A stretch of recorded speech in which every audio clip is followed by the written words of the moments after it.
नाम नहीं रिवील कर सकता हूं, लेकिन इतना जरूर जानता हूं, इतनी जानकारी मुझे प्राप्त हुई है कि नीतीश कुमार की तरफ से जो न्योता आया है उसे मुकेश सहनी स्वीकार करने की तरफ बढ़ चुके हैं। सीधे तौर पर चिराग पासवान से ज़्यादा सीटें चाहिए।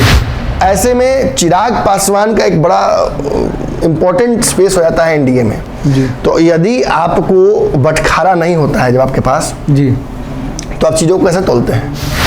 ऐसे में चिराग पासवान का एक बड़ा इम्पोर्टेंट स्पेस हो जाता है एनडीए में। तो यदि आपको बंटवारा नहीं होता है जब आपके पास, तो आप चीज़ों को कैसे तोलते हैं? नमस्कार, भारत लाइव देख रहे हैं आप। यह गेम बड़ा है। इस गेम बड़ा में पर्दे के पीछे चल रही सियासी हलचल को आपके सामने रखते हैं। आपको बता दें कि नीतीश कुमार जीतन राम मांझी के जगह को रिप्लेसमेंट करने के लिए लगातार मुकेश सहनी से संपर्क साध रहे हैं। इसको देखते हुए भाजपा ने भी फिर से मुकेश सहनी से संपर्क साधने की कोशिश कर रही है, लेकिन मुकेश सहनी ने पहले के शर्तों से बीजेपी को थोड़ी रियायत तो दी है, लेकिन उन्होंने फिर से एक शर्त रख दी है जिससे बीजेपी को घाटा हो सकता है। यह शर्त क्या है, यह हम जानने के लिए चलेंगे अपने संपादक नमन सर के पास। सर, मुकेश सहनी ने जो शर्त रखी है वो शर्त क्या है, इससे बीजेपी को क्या घाटा हो सकता है? देखिए, पूर्व में जो शर्तें रखी गई थी मुकेश सहनी की तरफ से, वो बड़ी फ्लेक्सिबल शर्तें थी। वो भी मुकेश सहनी के बारे में आपको अच्छे से पता है कि 13 सीटें बिहार, उत्तर प्रदेश, झारखंड को लेकर लोकसभा की उन्होंने डिमांड रखी थी कि अगर भाजपा को उनसे गठबंधन करना है तो इतनी सीटें दे दें, वो तैयार हो जाएंगे। लेकिन इसके बाद आपने देखा कि भाजपा की तरफ से कोई प्रतिक्रिया नहीं आई। मुकेश सहनी ने 25 तारीख का डेट भी मुकर्रर कर दिया कि 25 को मैं फैसला ले लूँगा। लेकिन उसके तुरंत बाद आपने देखा कि नीतीश कुमार की तरफ से एक मैसेज भेजा गया मुकेश सहनी को। मुकेश सहनी महागठबंधन में जाएंगे या नहीं ये तो 25 को समझ में आएगा, लेकिन महागठबंधन में जाने को लेकर उनके बहुत करीबी लोगों में मुझे हलचलें दिखी हैं। नाम नहीं रिवील कर सकता हूं, लेकिन इतना जरूर जानता हूं, इतनी जानकारी मुझे प्राप्त हुई है कि नीतीश कुमार की तरफ से जो न्योता आया है उसे मुकेश सहनी स्वीकार करने की तरफ बढ़ चुके हैं। ये बात केवल मुझे ही जानकारी नहीं है, बल्कि ये जानकारी भाजपा के नेताओं तक भी है। महागठबंधन के समानांतर भाजपा को अपना यहाँ कुनबा बढ़ाना जरूरी है। इसीलिए लगातार भाजपा बिहार में जो छोटे दल हैं उनको अपने पाले में करने की कोशिश कर रही है। उपेंद्र कुशवाहा हो, मांझी हो, मुकेश सहनी हो, चिराग पासवान हो, इन सब को अपने साथ करके भाजपा उस महागठबंधन के वोट बैंक के समानांतर अपना एक बड़ा वोट बैंक करना चाहती है। 24 में भाजपा के लिए बड़ा आइडियल भी होगा। लेकिन दिक्कत क्या हो रही है कि सारी पार्टियां शर्त कुछ ना कुछ रख दे रही हैं। चिराग की शर्त है कि 6 सीटें चाहिए जितनी थी, फिर हाजीपुर वाली सीट चाहिए, वो पिता की सीट थी उनकी। इस तरीके से लगभग सभी पार्टियों ने शर्त रखी है। तो मुकेश सहनी की भी शर्त है कि भाई 13 सीट दीजिए, बातचीत होगी, नहीं तो सीटों में कॉम्प्रोमाइज थोड़ा कर लेंगे, लेकिन मुजफ्फरपुर वाली सीट दे दीजिए।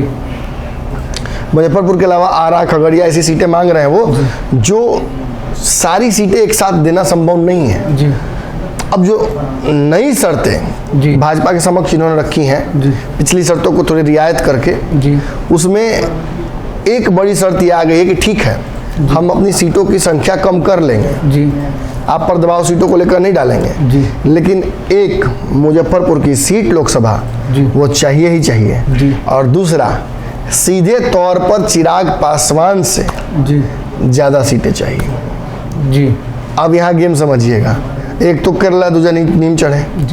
पहले से हैंडल हो नहीं रहे चिराग पासवान। चिराग पासवान को भाजपा ने कई बार कई शर्तें दी, विलय कर लीजिए, साथ आ जाइए, हर शर्त को रिजेक्ट करते गए चिराग पासवान।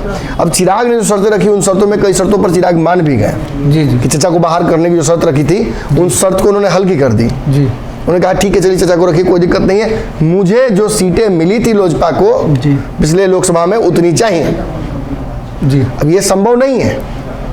दो पार्टियां हो चुकी हैं लोजपा, चीजें डिवाइड ही होंगी। जी जी पशुपति पारस के हक की सीट लेकर चिराग को देना संभव नहीं है। जी बिल्कुल। तो अभी ईदू को था, अब उसमें मुकेश सहनी की शर्त आ गई जी जी कि चिराग से ज्यादा चाहिए। जी देखिए वो भी अच्छे से जानते हैं कि चिराग पासवान भाजपा के लिए महत्वपूर्ण है। जी।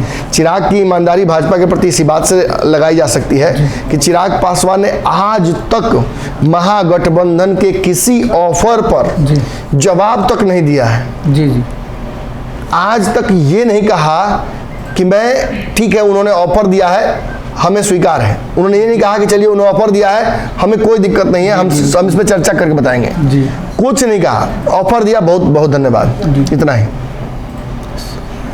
यहां तक कि सूरजभान सिंह ने दोनों पार्टियों के लोजपा आर और आरएलजेपी को एक हो जाने के लिए बात कही, उन्होंने वहां भी कह दिया कि वो संभव नहीं है, चलिए आपने इतना सोचा बहुत है, बड़ा नतीजा नहीं चाहिए। मतलब चिराग पासवान की ईमानदारी भाजपा के प्रति बहुत शानदार है। और ये बात जानते हैं मुकेश सहनी कि भाजपा आज नहीं तो कल चिराग पासवान को रिवॉर्ड करेगी, किसी भी स्थिति में करे। जी जी उनकी सीटों की संख्या या उनको जो मनचाही सीटें देने को लेकर चर्चा शुरू भी हो गई है।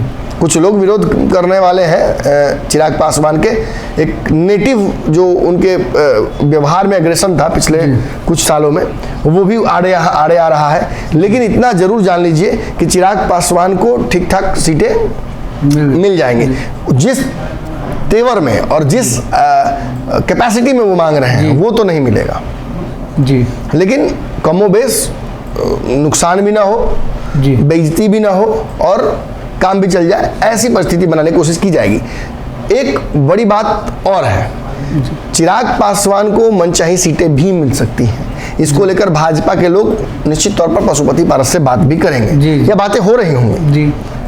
ऐसे में चिराग पासवान का एक बड़ा इंपॉर्टेंट स्पेस हो जाता है एनडीए में जी। तो यदि आपको बटखारा नहीं होता है जब आपके पास जी, तो आप चीजों को कैसे तोलते हैं? सामान को सामान से ही तोलते हैं। आपसे कोई पूछे कि भाई चावल तो 1 किलो आपने ले लिया लेकिन बटखारा मेरे पास अब नहीं है जी, तो कितना दे दे आपको आलू जी, तो आपको मान लीजिए 1 किलो चाहिए होगा, तब क्या कहिएगा? तो चावल से जितना चावलवा दिए उतने दे दो जी। चिराग पासवान के साथ यही गेम मुकेश सहनी ने कर दिया। मुकेश सहनी का हमला चिराग पर नहीं है, मुकेश सहनी चिराग पासवान के साथ काम भी करना चाहेंगे, मुझे यहाँ तक लगता है, क्योंकि दोनों युवा हैं, दोनों एक सर्टेन जातीय समीकरण से आते हैं, क्लास ऑफ वोट नहीं है, एक वोट के समीकरण में आप दोनों ऐसेनमारी नहीं कर रहे हैं। ऐसे में मुकेश सहनी की ये शर्त कि मुझे चिराग इतनी या उससे ज़्यादा सीटें चाहिए, ये भाजपा के लिए नया सिरदर्द लेके आती है एनडीए में। ये पहले से जो एनडीए का कुनबा बढ़ने की स्थिति में था कि मांझी भी आ जाएंगे, उपेंद्र कुशवाहा हैं ही, पशुपति पारस हैं ही, और भी लोग आ जाएंगे, ये कहीं ना कहीं उस चीज़ को और कॉम्प्लिकेट करता है। चिराग पासवान की शर्तें मान भी लें, मुकेश सहनी की शर्त कैसे मान सकते हैं? भाजपा को इस हिसाब से तो 20 से कम सीटों पर चुनाव लड़ना पड़ेगा। जी, निश्चित रूप से भाजपा 30 पर लड़ना चाहती है जी। असंभव है कि ऐसी परिस्थिति में कोई रास्ता निकले। लेकिन आपको मैं फिर भी यहाँ अंत में बोल के जाता हूँ कि भाजपा लगातार इन सभी पार्टियों से बातचीत कर रही है, कोई बीच का रास्ता जरूर निकाला जाएगा, कोई बहुत महत्वाकांक्षी बनेगा तो उस स्थिति में कहीं ना कहीं एक वैकल्पिक जो बोला था रास्ता, तीसरा मोर्चा, वो उसके निर्माण की भी परिस्थितियाँ बन सकती हैं बिहार में। लेकिन मुझे लगता है कि भाजपा, चूंकि चुनाव नरेंद्र मोदी का है, चूंकि इस बार नरेंद्र मोदी को एंटी इनकम्बेंसी भी झेलना है और महागठबंधन का इतना बड़ा वोट बैंक भी झेलना है। पिछली बार जितने लोग चुनाव हारे थे या जदयू की सीट पर जीते थे लोकसभा में, वो जदयू की सीट अगर जीती हुई थी तो उस पर महागठबंधन वाला वोट भी जुड़ जाएगा। जी जी, भाजपा के लिए कितना मुश्किल हो जाएगा लड़ना, बहुत मुश्किल हो जाएगा। ऐसी परिस्थिति में कहीं ना कहीं मुकेश सहनी, उपेंद्र कुशवाहा, चिराग पासवान, मांझी, यही वो रास्ते हैं जिससे भाजपा बिहार में अपने आप को मजबूत कर सकती है। सर, जो अभी आपने कहा भाजपा के लिए सिरदर्द, ऐसे में जो है कि सर नीतीश कुमार जो है कि मुकेश सहनी को लगातार बुला रहे हैं और भाजपा के सामने जो है मुकेश सहनी एक शर्त रखती हैं, तो मजबूरन जो है कि भाजपा को तो ये शर्त माननी होगी, नहीं तो जो है मुकेश सहनी फिर से जो है कि आप नहीं समझे, मैं ये कह रहा हूँ कि भाजपा उस स्थिति में है ही नहीं कि शर्त मान ले। मेरे पास अगर होंगे 500 रुपये तब ना आपको 500 देंगे। जी जी, मेरे पास 500 रुपये है ही नहीं, आप 500 की डिमांड रख देते हैं, तो हम यही ना कहेंगे कि 100 रुपये ले लीजिए। तो आप कहिए कि नहीं, कल आपने 500 दिया था उनको, तो वही 500 मुझे दे दीजिए। सर तो मान लिया जाए कि रास्ता जो है कि मुकेश सहनी महागठबंधन में जो स्विच कर जाएंगे, बातचीत चल रही है, सब बड़ी संभावना है कि वो स्विच कर जाए। ये एक दिन में होता नहीं है, आप जान लीजिए। हमने मांझी को लेकर कब कह दिया था, पूर्णिया में ही कह दिया था। पूर्णिया में रैली चल रही थी, मैंने कह दिया था कि मांझी जी को अब ब्रह्मास्त्र मिल गया, नीतीश जी ने उनको दे दिया हथियार, या वो भाग जाए इस गठबंधन को छोड़कर। ये कह देना सार्वजनिक मंच से कि भाजपा के साथ आपको बातचीत हो रही है, मत जाइएगा, हम देंगे आपको सब, आपको आज तक दिया है, यहाँ आने के बाद पलट जाना, कहना कि मेरे साथ विलय कर जाइए। ये गेम मुकेश सहनी के साथ भी भाजपा ने खेला था कि हमारे साथ विलय कर जाइए। चिराग के साथ भी खेला था, कोई विलय किया क्या? उपेंद्र कुशवाहा भी अपनी पार्टी बनाकर गए, वो भी विलय करने नहीं गए। तो ये गेम बना था जिसमें हमने आपको बताया कि क्या शर्त थी मुकेश सहनी बीजेपी के सामने, क्या शर्त रखी, इसको कैसे बीजेपी जो है कि हैंडल करेगी। तो इस प्रकार की राजनीतिक खबरों के लिए बने रहिए भारत लाइव के साथ। अगर आप मेरा चैनल सब्सक्राइब नहीं किए हैं तो सब्सक्राइब जरूर कर ले। धन्यवाद।